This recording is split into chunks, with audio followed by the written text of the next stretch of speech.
What's up, everybody? It's Isaac from Alchemy here, and this is episode 28 of the Alchemy Devlog. In this episode, we have some exciting things to share with you all, things like performance tuning. We've spent some time tuning up the app, and we've got performance screaming pretty fast now. We also have an all-new performance settings section of the app where you can tune things for your setup. We also have some new features for Universe, things like box art for audio assets and an asset replacement function. And we have a really cool new way to do trackers for conditions in Vaesen and Tales from the Loop games. I'll also take some time to go through our roadmap, talk about what's next, where we're headed, and of course, answer questions that you all have sent in since last time. Let's dive in.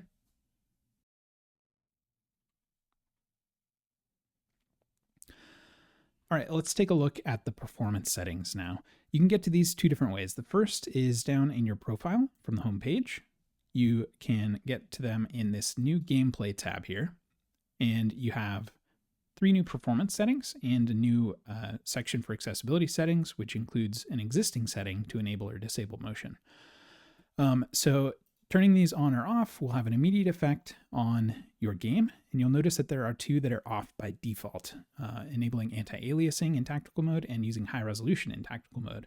These are the 2 settings that we found made the biggest impact on performance. So if you've had any problem with performance in the past, you're going to want to make sure these are off. We've defaulted these to off for everyone with today's release. That's a big part of why performance has improved. But if you ever go in here and change these, just make sure to take a look at these 2 settings, turn them off, try turning them on, see how it feels, but don't forget that you turn them on and then, suffer poor performance and wonder what's happening. So you can also access those settings from within a game. We can go in and click the gear, and you'll notice that the disable or enable motion button is gone because that's moved into the gameplay settings. So just click the gameplay settings menu option, and you can choose different settings from this menu,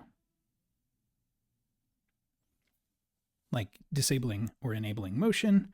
You can see that having an effect on the background of the scene immediately.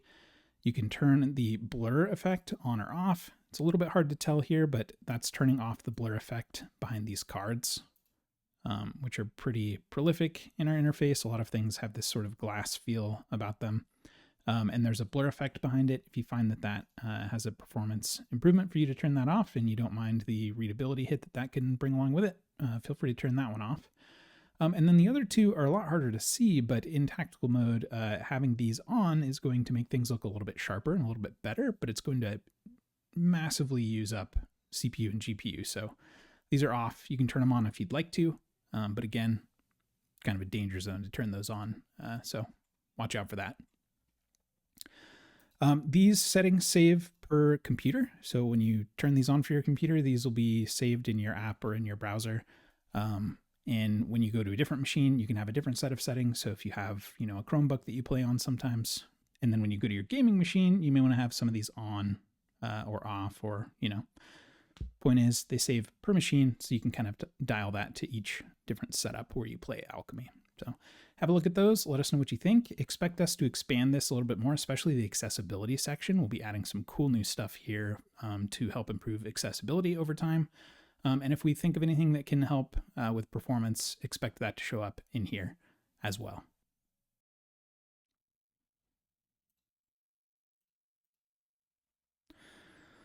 Okay, let's take a look at the new Universe features. First up, we have, let's go into this Devlog 27 universe. I know we're in 28 now, but let's just roll with this one because it already exists. First up, let's take a look at the box art for audio assets. I'm going to go ahead and upload an asset here. Let's do... All right, first up, let's take a look at the Universe audio asset box art. This will mostly be exciting for us and for our content partners who have music assets that they sell on the marketplace. But it's also great for you if you have an extensive catalog of MP3s that you want to put on for your games or what have you. And that is pretty simple to use. I'm going to upload this MP3 file to my Universe assets here. And once that's done, I will open it up and edit its new box art. So this looks just like it did before. There's a little like music note placeholder for it. But if I open this up, this is a kind of a new layout for this. We've got a nice placeholder up here for the box art. And if I edit this and scroll down here, there's a box art row where I can upload some art. So I'm going to take this file and upload that as the box art, and you'll see it pop in both here where I can remove it, and then up here in the header for this. And that's now the box art for this audio asset. And you can see that here in this asset list. It'll also be available anywhere in the UI where you're selecting an asset, like for example, the music for a scene. You can see here that kind of box art for that is available in this area as well. And you can also do this through bulk updates. If you select multiple audio tracks at once, say you're selecting a whole album and it's the same art, just select all those files and then click edit up here. And then this replace box art section will let you replace that box art with whatever image you want to use for all of those tracks. All right, let me show you how asset replacement works. This was kind of a feature that we needed internally because we wanted to replace a bunch of assets that were in use in a bunch of places, and we wanted to be able to do it quickly and easily, but kind of core to our ethos is wanting to give you the tools that we use as well. So we built it out as a function in the interface itself. So I'm going to get an asset set up here. We'll go with this Descent to Chrysalia asset. And that is, of course, this nice animated scene from The Lost Druid. And let's say we wanted to replace this with another asset. First, let's throw this into a scene. I'll create a scene here. And for its environmental visual, I'll pick this Descent to Chrysalia. And then I'll go a step further and even use that in a game so we can watch that in action, make sure it all works.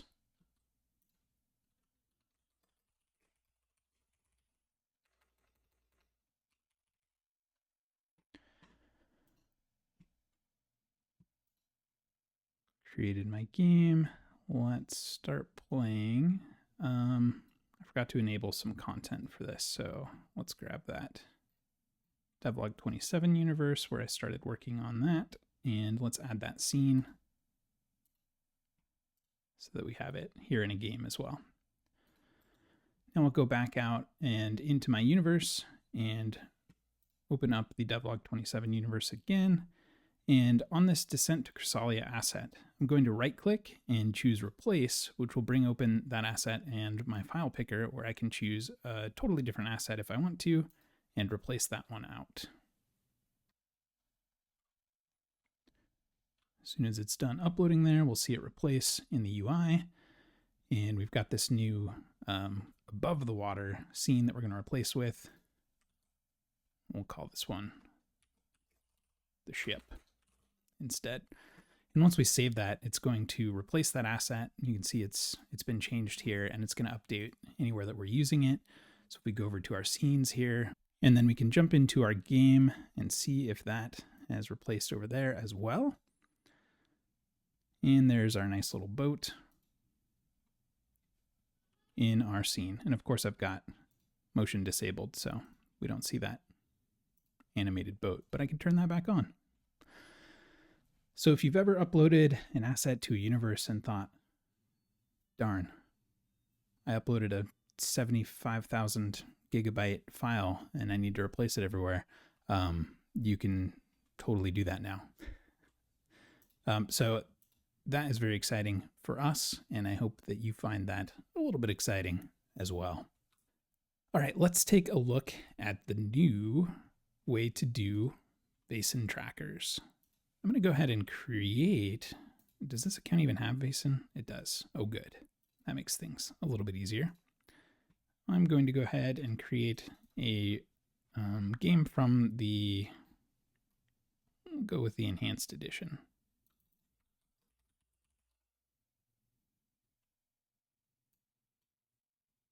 All right, we've got our Vaesen game up and running. I'm going to go ahead and add another player here so that I can create a player character for them. I'll add my test account. And then I'm going to play them And let's grab one of these pre-mades. I don't know if these are updated, but we're about to find out. We'll find out together. We'll get Oscar Erickson. Perfect. So Oscar has new trackers that you can see here, mental and physical. And when I hover over it, you can see the condition that is in. So calm mental condition and unharmed physical condition. Great place to start any day, really. When you roll a test like physique, you get 5. But if you were to adjust these trackers, like the physical tracker, click on it and you've got this nice view that shows you your conditions for physical unharmed. But as you move through this, you go from exhausted to battered to wounded and finally broken. And each time you change to one of these, it changes your roll for physical dice pools, for example. Now that there's 1 on that value, if I roll physique again, we get -1 roll on here. You all saw this, I think, last time inside the skills panel up at the top here. It's now moved. It's in these special trackers up here. And the same sort of thing happens for mental. You can go up to frightened, which will be -2 to your mental dice pool. So if we roll logic now, that'll be 1 instead of 3. And of course, the same for any of the rolls like investigation, which would be a logic of 0 plus that, an investigation of 0 plus logic of 3 minus the 2 from mental gives us 1 in the end there. So cool new way to adjust those trackers. And we've also brought this to Tales from the Loop player characters. And I think we'll be using this in more places for trackers for these types of things in Year Zero engine games for sure, and probably other places as well. And they show up here in your trackers tab of the character sheet as well. They're sort of specially treated trackers right now based on their categories here, but you could rename them to something other than physical if you wanted to. And every character now has an experience tracker in their tracker panel as well, every Vaesen character that is. So you can track that experience in there. If you don't have that, just add it yourself, but I think we may have added that to some of the characters this week. Okay, I don't know that I'll demo necessarily all of the bug fixes and whatnot, but let's just take a look while we're about to dive into the roadmap and see what's new. Oh, devlog number 28, recording is in progress. Check back later tonight. Whoa, that's cool. So you all saw the performance stuff and these universe changes and the Vaesen changes. Coriolis now has the reputation trackers. That's great. It's just a field on the Coriolis sheets. If you're beta testing Coriolis, have at it. The biggest ones to call out here are if you've ever tried to delete a character from your library, this one here, and you got an error that said you can't edit that character, that's been fixed. So you can delete your characters from your library now in these weird edge cases where you would sometimes get a permissions issue. All good now. And I spent personally a bunch of time in our 5e initiative code this week and fixed up a bunch of issues there with the new persisted initiative stuff that we rolled out a couple weeks back. We had a few little things there that we had to dial in, and we've got them dialed in now. So things like the toast notification that says roll initiative for manual initiative games, showing up 2 or 3 or 5 times. That's all good now and will only show up once. There were some cases where encounter participants just wouldn't be added, and other fun little edge cases like that. So 5e initiative is pretty well dialed in now. We still have some improvements that we might make to it in the future, but and I know of a couple more bugs left to fix there, but we're getting it dialed in. Let's take a look at that roadmap now. So we are nearing the end of the V1 features list. There's one on here that will never go away. The streamer mode, I think I said last time, check in with me in the next episode to see where we're at on streamer mode. Haven't touched it. Performance was much more important. Bug fixes, so streamer mode's still coming soon. We're at least going to get a minimum viable product of streamer mode out very soon, but it did not land in these last 2 weeks. The next very big one to talk about is tactical token customization, particularly rotating tokens. that is now very close to the top of my list, and I'll be getting to it before next episode, no matter what, unless we have a major issue that, takes me away. But that the ability to rotate tokens is very high on our list, and we hear about it a lot. And I want to do it, and we'll get it out there soon. So let's see. In the next episode, we should have it out before then even, and we'll see what's going on. Since we launched all the Wave 5 codes, I talked about that a lot in the last episode. We have a new update to the roadmap that includes the status of each system. So in addition to whether we're working on it or it's available or not available yet or not being worked on yet, we have alpha and beta tags here. So if you're a Kickstarter backer, you have access to every system that's on this list now, and we're working on many of them. Some of them are listed as alpha, which means we haven't really started on the character sheets or the various other aspects related to mechanizing that game. But you have access to the articles and in some cases items or NPCs from that system. All of the Alchemy enhanced assets, all that kind of stuff is there for you to use in those universes in alpha. And then in beta, those are the ones that we consider playable, but with some features maybe not completely finished yet. So like, for example, Tales from the Loop and Coriolis, we consider those to be in beta. You can play those right now. We have character sheets for player characters and non-player characters in both of those systems. But we do have a couple things that we need to add to those to kind of finish those off. So they're very close. And I would expect to see something like Tales from the Loop hitting our marketplace pretty shortly after we get that out of beta. For the rest of them, they're in alpha. We're working on the sheets for those, and we're making good progress on all of them. So I think next up for us, after we get Tales from the Loop and Coriolis dialed in, is Forbidden Lands.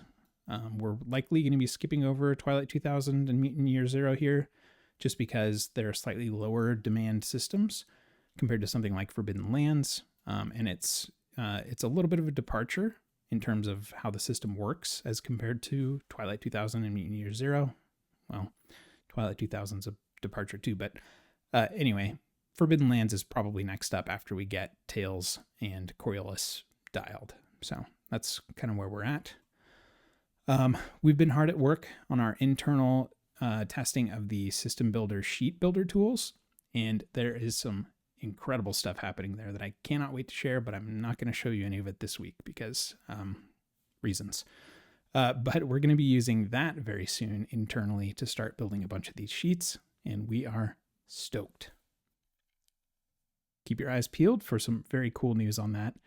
I'm sure by next episode, I'll have something to show you all for that.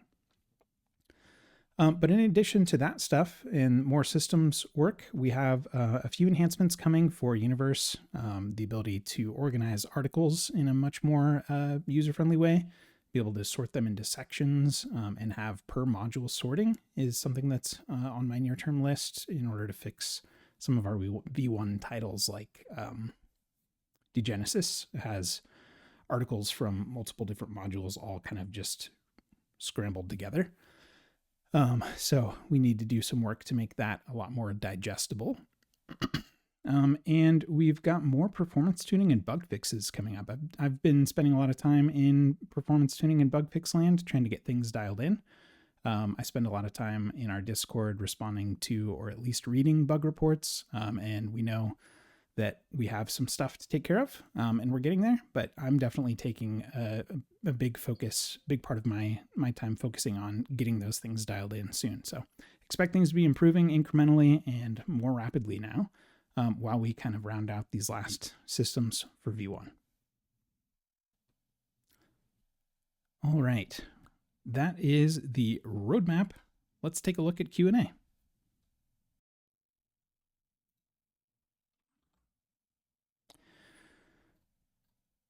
All right, first up, Legend of the Five Rings. Eldrigon asks, do you think after V1 is out, you may do Legend of the Five Rings RPG? Yeah, very funny timing. I just read this question today, and we were actually talking about it this morning, and we went ahead and reached out to Edge Studio today to find out if they're interested in partnering with us, get Legend of the Five Rings and whatever else we can get from them out on our marketplace. So stay tuned. Nothing official yet. We would love to do that though. Okay, Josh W., the Demiurge, content universe integration. Hello, my question is in regards to the content universes section and how they can be more thoroughly integrated into my games. While I love that certain aspects like handouts can be pulled into games, I'd really like to be able to access the articles and NPCs more easily in game and to be able to share these with my players without resorting to copying links and having separate windows open. This allows players to access and reference that info themselves without placing the burden on the GM while they're trying to run a session. Additionally, is there a way to share created content universes with my players and designating which articles do they have access to read? I feel like I spend so much time creating content that only I see and then don't have an easy way to access it when I'm in a game. P.S. As a V1 backer, I've been super excited to watch all the amazing progress thus far, and I'm semi-patiently waiting for the finalized versions of more Year Zero Engine games. I already love this VTT so much. Big thank you to the whole Alchemy team, and keep up the amazing work. Thank you, Josh. We love to hear feedback like that. It's what keeps us going. So thank you. As for your question, there are two ways, and I might actually just kind of deep dive into this. First up, there's in-game search. You can use this to search any of your content universes enabled for your game and look up articles, look up NPCs, look up all that stuff that's in the universe and send it to the journal. And right now, this function is only available to the GM, but I think we're going to enable that feature for players soon too. We just need to consider the kind of edges of how much do we want like access controls so that you can't have your players see everything or see spoilers, or do we want to keep it more like it is at the table and maybe they have the book and they can flip through it if they want to, but you just trust them not to do that, not to look at the stuff that they shouldn't and not spoil the game for themselves. Sort of a kind of a delicate balance, or at least a discussion to be had there. However, that's sort of an aside. You can use the search function today to look up stuff that's in your universe and share that to your game. So you can send those directly into the journal. Second, you can invite players to universe modules to be able to view stuff as well. And I'll just jump in and show you how that works right now. So I'm going to jump out of this and click on this Q&A universe. I do all these devlog Q&A articles in a devlog's universe. And if I right click on this and click on edit and go over to the sharing tab, this is where you can invite players by username to join your module. So you can do this per module. So for example, I can have a module here that's like player stuff. And then once that's in, I can go in and in the player stuff, I can create articles in here, like for players.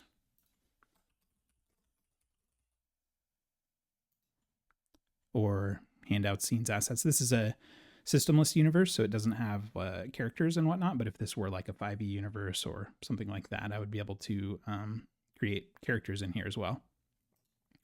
And then you can edit this, and in the sharing section, I could just add a different user, my test account, and choose whether they can view, which gives them the ability to view everything in here, or edit, which lets them edit those articles and other objects as well, or owner, which gives them full control. They can invite other people, they can delete it. So maybe don't do that if you don't fully trust the people you're bringing in. But this is one solution where you can kind of share stuff with your players and even give them some ownership over the content if you wanted to. So you could have one of those modules per player. You could have one for all the players and just put all your player stuff in here. You can even go in and share stuff that you've already created into that module. So the Devlog 28, I can put that in the player stuff module, just like that. And then over here in the player stuff, that Devlog 28 article shows up for anyone who has access to this module to view. And then the other aspect of this is in games. Let's launch this Coriolis game. And I'm going to go ahead and enable that content in my game settings. So that was Devlog 20, that was Devlogs. I'm going to enable that systemless universe. And now in the game setting, or in the game screen, clicking on this search function will let me search for articles or other things. So I just searched for devlog. This brings back all the articles in my connected universes that have devlog in them in different fields. So I can, for example, find that devlog 28 article that we were working on today. There it is, but I'll type it fully. And then hovering over this, you can view it by clicking that to read that article in the game, or you can send it to the journal with this button here, and that sends it to the journal for anyone in your game to view. Just by clicking on that, they load in that article as well. So you can do this with any universe object, and you can even choose to filter that down to different universes. There's probably an article in Coriolis that has something to do with weapons. Yeah, here's chapter 6 has weapons and equipment. You can view that, send it to the journal, let people know what sort of weapons and equipment they have.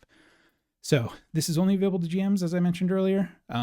But I think we're going to enable this for players really soon, because I think really we'll probably just enable it and let GMs kind of be the one who says, like, search here for this, but don't get any spoilers or kind of control that yourself. It's much more powerful to have this available to players. So we'll likely be adjusting that soon, but feel free to use that today on your Game Master side. And hopefully that's helpful for you.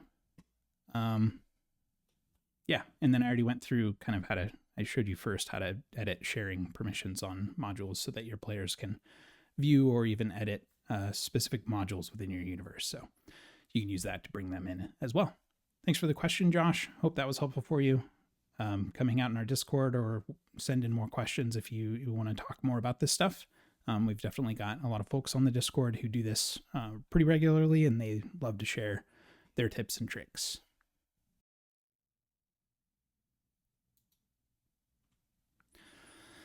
All right, that's all for this episode of the Devlog.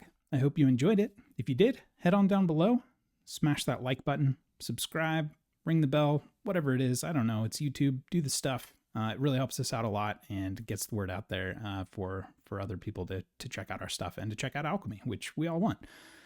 So yeah, thanks for watching, and I'll catch you in the next one. Let's go play some games.